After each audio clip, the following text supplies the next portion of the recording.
उत्तराखंड में आपका स्वागत है। मैं हूं प्रबुद्ध चौहान। खबर रुड़की से है, जहां पिरान कलियर थाना क्षेत्र के धनौरा गांव निवासी असम में तैनात सेना के शहीद जवान सोनित सैनी का पार्थिव शरीर आज पैतृक गांव पहुंचा। शहीद सोनित सैनी को श्रद्धांजलि देने के लिए मुख्यमंत्री पुष्कर सिंह धामी भी धनौरा पहुंचे, जिन्होंने सोनित के साथ हुई घटना को दुखद बताया। आपको बता दें कि धनौरा निवासी सेना के जवान सोनित सैनी असम में तैनात थे। कुछ दिन पहले गुवाहाटी के पास एक सड़क दुर्घटना में वो घायल हो गए थे, जिसके बाद 11 अक्टूबर को उपचार के दौरान उनका निधन हो गया था।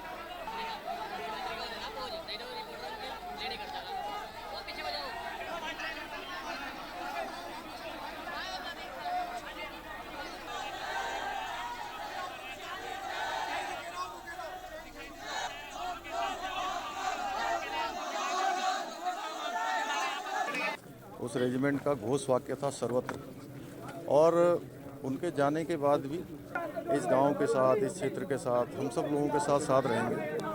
निश्चित रूप से उनकी जो शहादत हुई है, हम उनको नमन करते हैं। संस्कृति विभाग उत्तराखंड द्वारा लोक कलाकारों को चयनित कर उनको पहचान पत्र जारी करेगा। ये पहचान पत्र लोक कलाकारों को सभी प्रकार की सुविधाएं दिलाने में कारगर सिद्ध होगा। इस मौके पर सांस्कृतिक मंत्री सतपाल महाराज ने क्या कुछ कहा, सुनाते हैं आपको।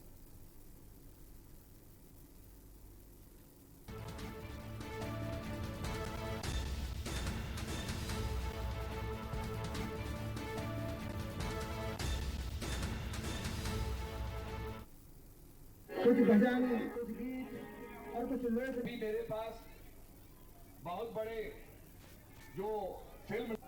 आज सिद्धपीठ कालिंगा में यहाँ आकर के कुमाऊं और गढ़वाल का संगम हो रहा है और विशाल जन समुदाय यहाँ पर आया हुआ है और सब यहाँ पर सांस्कृतिक कार्यक्रमों का आनंद ले रहे हैं। मैं ये बताना चाहूँगा कि गढ़वाल और कुमाऊं को जोड़ने वाली जो सड़कें हैं उनको प्राथमिकता के आधार पर हम करने जा रहे हैं, ताकि हमारे गढ़वाल और कुमाऊं की कनेक्टिविटी जो है वो साकार हो।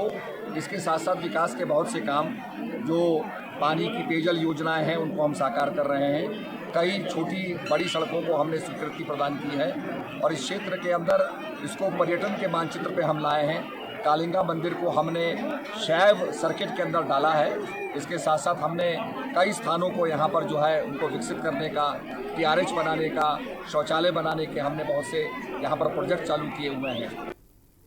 खबर लालकुआ से है, जहां क्षेत्र के विधायक नवीन चंद्र दुमका लगातार कई अच्छे काम कर रहे हैं।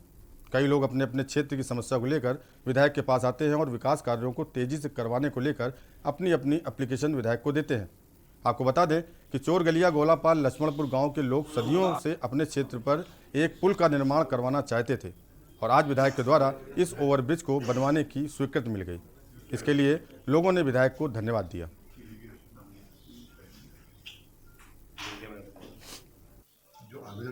हमारा सामान्य कार्यकर्ता भी कहता है सरकार अच्छी नीतियां बना रही है, मैं खुश हूँ, जिसको कुछ नहीं मिलता। और कई लोगों की अच्छी योजनाएं मिलती हैं, फिर भी वो कहते हैं कि अरे इतना ही मिला और मिलना चाहिए था। तो इसका कोई मापदंड नहीं है कि हम कोई तोड़ सके कि ये कम है या ज़्यादा है। ये अपना विवेक और अपना मन है। अरे लक्ष्मणपुर गांव ग्राम सभा का एक गांव है नकैल गांव, बहुत बढ़िया गांव था, लेकिन वहां पर पुल न होने की वजह से वहाँ पर बरसातों के टाइम पे जो है बच्चे स्कूल नहीं जा पाते थे। लोग अगर कहीं जॉब करते हैं तो जॉब में नहीं जा पाते थे। कोई बीमार हो जाता तो उसे सही समय पर ट्रीटमेंट नहीं मिल पाता था। और यह समस्या आज से नहीं, आज़ादी से उस गांव में जो है ये समस्या चल रही थी। आज विधायक जी के अथक प्रयासों से ये पुल बनने जा रही है और विधायक जी के द्वारा अभी जो कल सूचित किया गया है, मुख्यमंत्री जी के सहयोग से विधायक जी के द्वारा 7 करोड़ 17 लाख रुपए की धन राशि इसमें अवमुक्त कर दी गई है। लक्सर में दशहरे के मेले में शांति और सुरक्षा व्यवस्था के मद्देनजर SDM वैभव गुप्ता व कोतवाली विभारी के साथ मेला स्थल का निरीक्षण किया। मेले के दौरान बाजार में आने वाले वाहनों की पार्किंग के लिए उन्होंने रेलवे के अधिकारियों से भी बात की। अधिकारियों ने पार्किंग के लिए जगह देने पर सहमति जताई।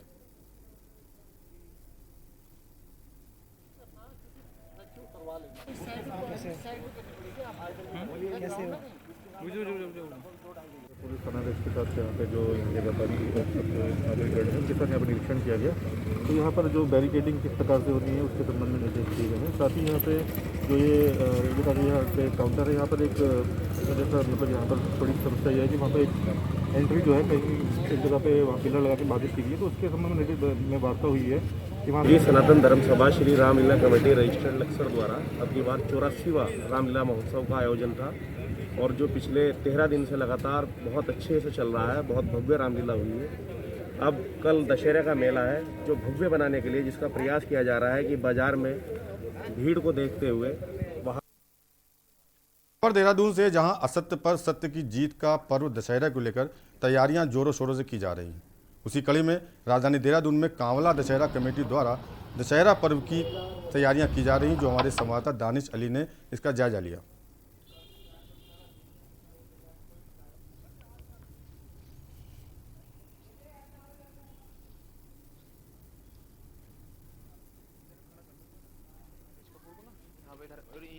असत्य पर सत्य की जीत दशहरा पर्व कल पूरे देश में धूमधाम से मनाया जाएगा और इस वक्त हम कैंट विधानसभा में मौजूद है जहां पर रावण का पुतला बनाने का काम जारी है। आप पीछे मेरे देख सकते हैं कि जो कारीगर हैं वो यहां पर पुतला बनाने की जो सजावट है वो पुतला बनाने की तैयारियां यहां पर कर रहे हैं और लगातार वो पुतला जो बनाने की जो चीजें हैं वो यहां पर तैयार की जा रही हैं और जो कारीगर हैं वो बड़े मन के साथ रावण का पुतला बना रहे हैं कि कल दशहरा पर्व पूरे देश में धूमधाम से मनाया जाए। उसी तर्ज पर देश में जो हम इस वक्त देहरादून के जो कैंट विधानसभा में मौजूद हैं उनके लिए भी एक पुतला यहाँ पर बनाया जाए। हमारे साथ जो कारीगर हैं जो पुतला बनाते हैं उनसे भी बात करेंगे कि क्या किस तरह से पुतला और कब से वो पुतला बना रहे हैं। क्या नाम है आपका और कब से आप पुतला बनाने का काम कर रहे हैं? नमस्कार, मेरा नाम गिरीश है।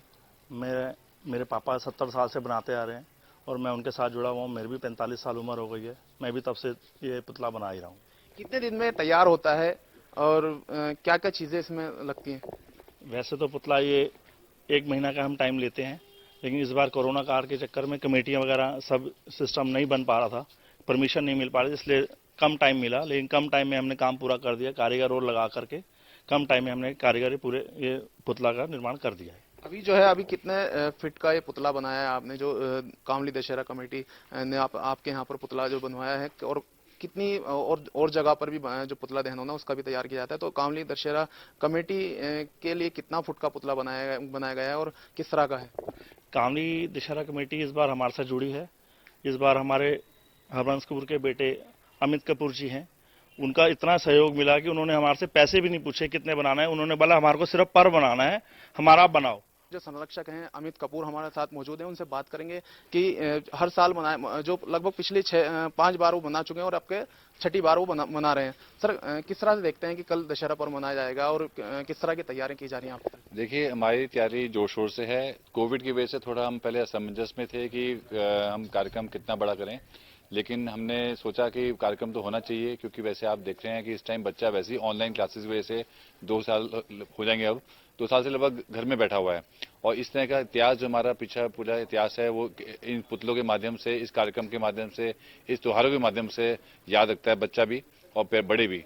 तो हमारा ये कार्यक्रम जो चल रहा है इसमें हम लोगों ने बहुत लोग जुड़े हैं। ये मेरे मन में विचार आया था कि ऐसा कोई कार्यक्रम इस क्षेत्र में होना चाहिए, तो मैंने लगभग 7 साल हो गए जब हमने विचार किया और इसको हमने अंजाम तक पहुंचाया। शाम के वक्त दशहरा पर्व मनाया जाएगा, पूरे धूमधाम से मनाया जाएगा, उसके लिए तैयारियां भी पूरी कर ली गई हैं। पूरे देश में जो है वो तैयारियां लगातार जारी हैं और कल पुतला दहन किया जाएगा। अपने सहयोगी गौरव पंत के साथ मैं दानिश अली, के न्यूज इंडिया, देहरादून। यहाँ रुकेंगे छोटे ब्रेक के लिए। आप देख रहे हैं के न्यूज, खबरों का सारथी। बेटियों को आत्मनिर्भर और सशक्त बनाने के उद्देश्य हेतु मुख्यमंत्री पुष्कर सिंह धामी के कुशल नेतृत्व में बेटियों के कल्याण के लिए उत्तराखंड सरकार द्वारा शुरू की गई नंदा गौरा देवी कन्या धन योजना महिला सशक्तिकरण एवं बाल विकास विभाग द्वारा क्रियान्वित इस योजना के अंतर्गत अनुसूचित जाति, अनुसूचित जनजाति और गरीबी रेखा से नीचे आने वाली बालिका के जन्म पर 11,000 रुपए और 12वीं की परीक्षा पास करने पर 51,000 रुपए सरकार की तरफ से प्रदान किए जाते हैं। साथ ही साथ साल 2015-16 में 11,300 बालिकाएं और 2016-17 में 21,916 बालिकाएं तत्कालीन गौरा देवी कन्या धन योजना के लाभ से वंचित रह गई थी। लेकिन अब उत्तराखंड सरकार की तरफ से मौजूदा नंदा गौरा देवी कन्या धन योजना के अंतर्गत उन सभी 33,216 बालिकाओं को कन्या धन योजना का आर्थिक लाभ दिया जाएगा। इसके लिए राज्य सरकार ने 50 करोड़ रुपए की धनराशि स्वीकृत की है। नारी शक्ति के समग्र विकास को समर्पित उत्तराखंड सरकार की तरफ से योजना के लाभ से वंचित रह गई प्रदेश की 33,216 बेटियों को अब मिलेगा उनका आर्थिक अधिकार। बेटी है अनमोल उपहार, शिक्षा है उसका अधिकार। सुपुत्र मेडिटेशन गुरु बेहद नेक और पिताश्री थोड़े रंगीले थोड़े दिल फेंक। दोनों के अलग हैं रंग, पर दोनों का एक अनोखा स्वाद। कमला पसंद, अनोखा स्वाद। जब पशुओं को मिलेगा प्यार और मिल्को मोर पशु आहार तो दूध बहेगा, मुनाफा बढ़ेगा। मिल्को मोर पशु आहार। सुबह के लिए उड़ चला गैरों की ज़मीं पर, खुशबू अपने पन की ढूंढता। दूर कितना भी जा, इस जुबान से दूर ना जा पाओगे। विमल, बोलो जुबान केसरी।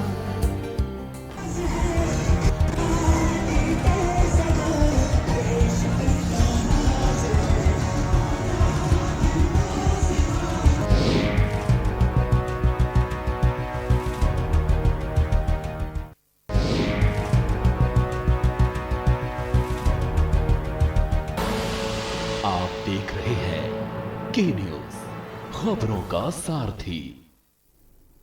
ब्रेक के बाद आपका स्वागत है। बीती 10 अक्टूबर को मुख्य बाजार में चोरी के एक मामले में कोतवाली पुलिस ने एक हिस्ट्री सीटर को गिरफ्तार कर उसकी निशानदेही पर चोरी किया गया करीब 3 लाख रुपए का सारा माल और नकदी बरामद की है।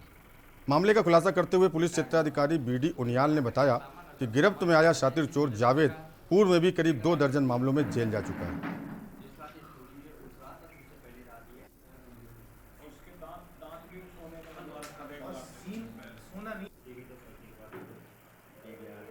ये विगत 10/11 अक्टूबर की रात में कस्बा विकास नगर में एक शोरूम के अंदर नकबजनी लगा करके चोरी हो गई थी, और जिसमें काफ़ी एंड्रॉयड मोबाइल फ़ोन उसके साथ साथ कैमरे और DVR चोरी किया गया। तो इसमें अभियोग पंजीकृत है थाना विकास नगर के, और लगातार हम लोग प्रयास कर रहे थे इस घटना का अनावरण के लिए। तो इसी कड़ी में एक पुराना चोर है जावेद उर्फ फंडा, जीवनगढ़ का रहने वाला है, इसको गिरफ्तार किया गया है। और पूछताछ पर इसने इस घटना में अपना हाथ होना स्वीकार किया, और इसकी निशानदेही पे चोरी के सभी 100 मोबाइल फ़ोन और जितने भी कैमरे और ये DVR था, प्लस इसमें जो दुकान से गले से 46,000 रुपये के आसपास चोरी हुआ था, वो सारा इसमें बरामद किया गया है।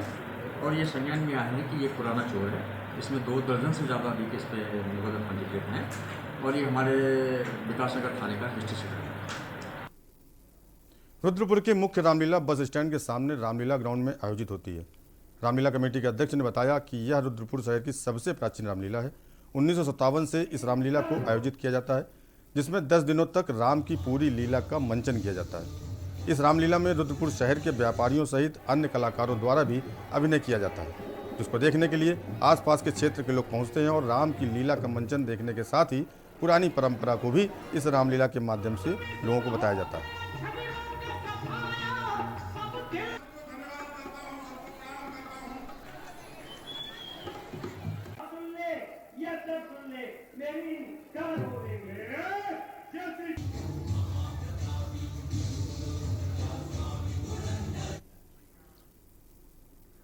नैनीताल भले ही देश भर के पर्यटकों की पसंद रहा हो, लेकिन इन दिनों नैनीताल की फिजा मिनी बंगाल के रूप में देखने को मिल रही है। आमतौर पर कोलकाता में होने वाली दुर्गा पूजा की सरोवर नगरी में धूम है, तो ऐसा लग रहा है कि नैनीताल में मिनी बंगाल उमड़ पड़ा हो। सुबह से ही मां दुर्गा के भक्त मां के दर्शन के लिए मंदिर पहुंच रहे हैं। नैना देवी मंदिर में बने दुर्गा पंडाल में मां के जयकारों के साथ घंटी और मंत्रों की गूंज सुबह से ही मंदिर प्रांगण में सुनाई दे रही है। पंच आरती के बाद होने वाली मां की धनुची पूजा में मां के भक्तों का ऐसा जमावड़ा लगा मानो पूरा बंगाल सरोवर नगरी में उमड़ आया हो।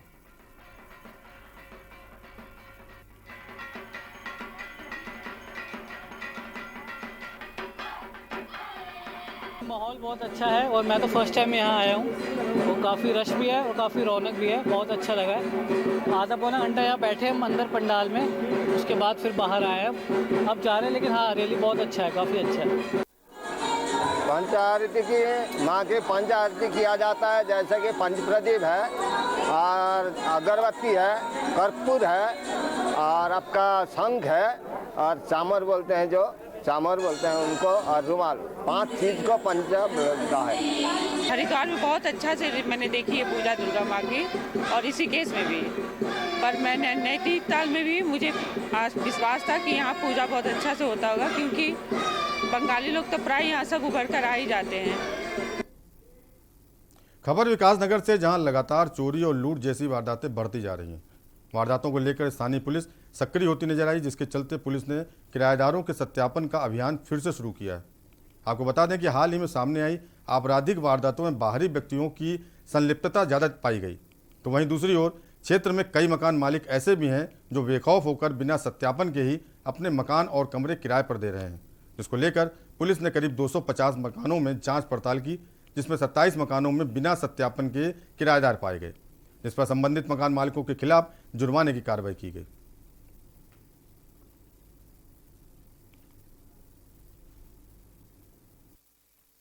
पिछले कुछ घटनाओं में देख रहे हैं कि बाहर के जो अपराधी थे वो प्रकाश में आ रहे हैं, और एक आध घटना में ऐसे गया है कि वो लोग यहाँ पे रह रहे थे, तो इसी क्रम में सभी जितने भी किराएदार रह रहे हैं इनके मकान मालिकों से अनुरोध किया गया था कि वो अपना किराएदारों का सत्यापन करा लें, और ये मालूम रहे कि कौन व्यक्ति कहाँ से आया है, क्या व्यापार कर रहा है, कहाँ पे रह रहा है। लेकिन इसमें भी बहुत से लोगों को इसको बहुत हल्के में ले रहे हैं, तो उसी कड़ी में आज ये प्रारंभ किया गया है। इसमें आज हमने 256 मकान चिन्हित किए थे, जिसमें सत्यापन की कार्रवाई की गई है, और पाया गया कि 26 ऐसे मकान मालिक थे जिनके द्वारा किराएदारों का सत्यापन नहीं किया गया था, तो उन पर जो है जुर्माने की कार्रवाई की गई है और उनका चालान माननीय न्यायालय को भी किया गया है।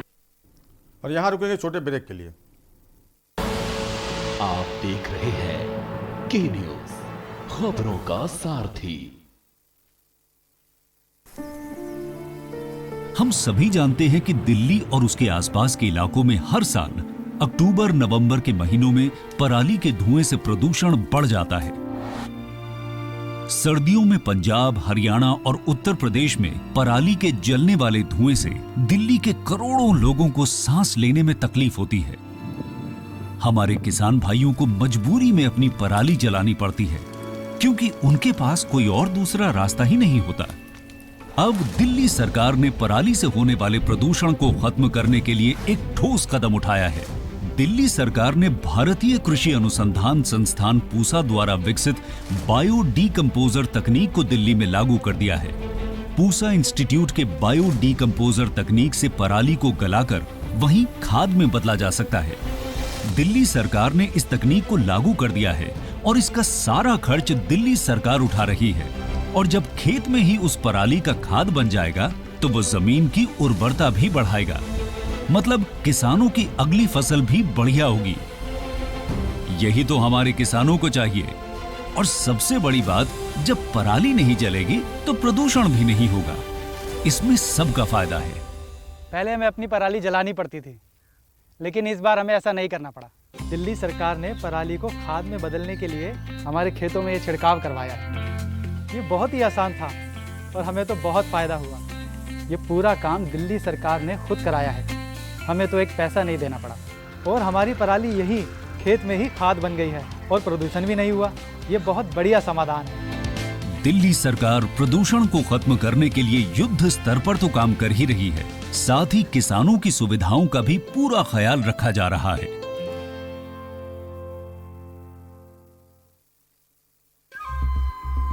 सुपुत्र मेडिटेशन गुरु बेहद नेक, और पिताश्री थोड़े रंगीले, थोड़े दिल फेंक। दोनों के अलग हैं रंग, पर दोनों का एक अनोखा स्वाद। कमला पसंद, अनोखा स्वाद।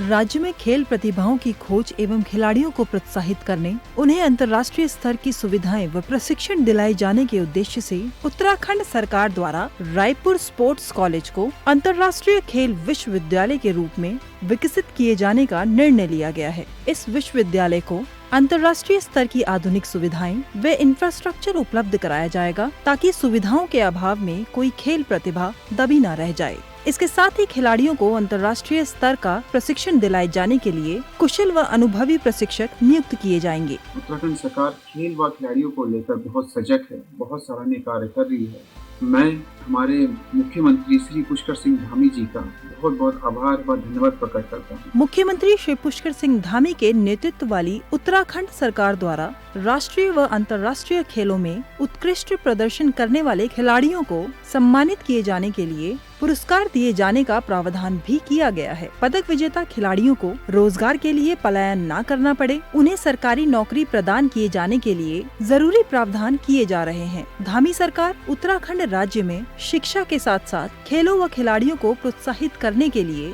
दृढ़ संकल्पित है। वह दिन दूर नहीं जब राज्य के खिलाड़ी अंतर्राष्ट्रीय स्तर पर राज्य का नाम रोशन करेंगे। खेलों का आयोजन अब औपचारिकता नहीं, महापर्व होगा। उत्तराखंड के खिलाड़ियों पर कल पूरे भारत को गर्व होगा। पर ये दिल है कि चख रहा है उन्हीं अल्फाजों का दूर कितना भी जाओ, इस जुबान से दूर ना जा पाओगे। विमल, बोलो जुबान केसरी। आप देख रहे हैं के न्यूज, खबरों का सारथी। ब्रेक के बाद आपका स्वागत है। बात करेंगे बाजपुर की, जहां कोतवाली में आगामी त्योहारों को लेकर अमन कमेटी की बैठक आयोजित की गई। बैठक में क्षेत्र के गणमान्य लोगों से कोविड-19 के नियमों का पालन करते हुए त्यौहार मनाने की अपील की गई। बता दें कि इस मुस्लिम समुदाय के पर्व बारह वफात और हिंदू समाज के पर्व दशहरा और वाल्मीकि जयंती को लेकर बाजपुर में कोतवाली सीओ वंदना वर्मा की अध्यक्षता में अमन कमेटी की बैठक आयोजित की गई। बैठक में सीओ वंदना वर्मा ने सभी समुदाय के लोगों को कोविड-19 के नियमों का पालन करते हुए त्यौहार मनाने के निर्देश दिए।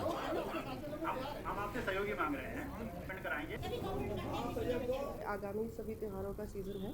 अभी दशहरे का पर्व है, फिर वाल्मीकि जयंती और बारह वफात, तो इन्हीं सबको लेके हमारे शहर के सभी गणमान्य व्यक्तियों को बुलाया गया था और व्यापार मंडल को भी बुलाया गया था, रामलीला कमेटी के सदस्यों को भी बुलाया गया था और सबको ये निर्देशित कर दिया गया है कि कोविड के नियमों का पालन करते हुए ही त्योहारों को मनाया जाएगा और साथ ही साथ शहर में पूरी व्यवस्था, कानून व्यवस्था आदि बनाए रखने में भी ये लोग हमारा सहयोग करेंगे और किसी भी प्रकार की सोशल मीडिया पे कोई अफवाह आदि का कोई समर्थन ना करें, बिना जाने बिना उसकी पड़ताल किए।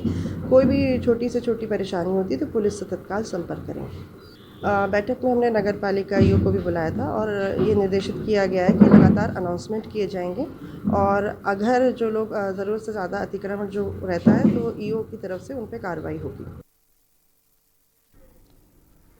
खबर उत्तराखंड में फिलहाल इतना ही। बाकी खबरों के लिए देखते रहिए के न्यूज़ इंडिया। नमस्कार। आप देख रहे हैं के न्यूज, खबरों का सारथी।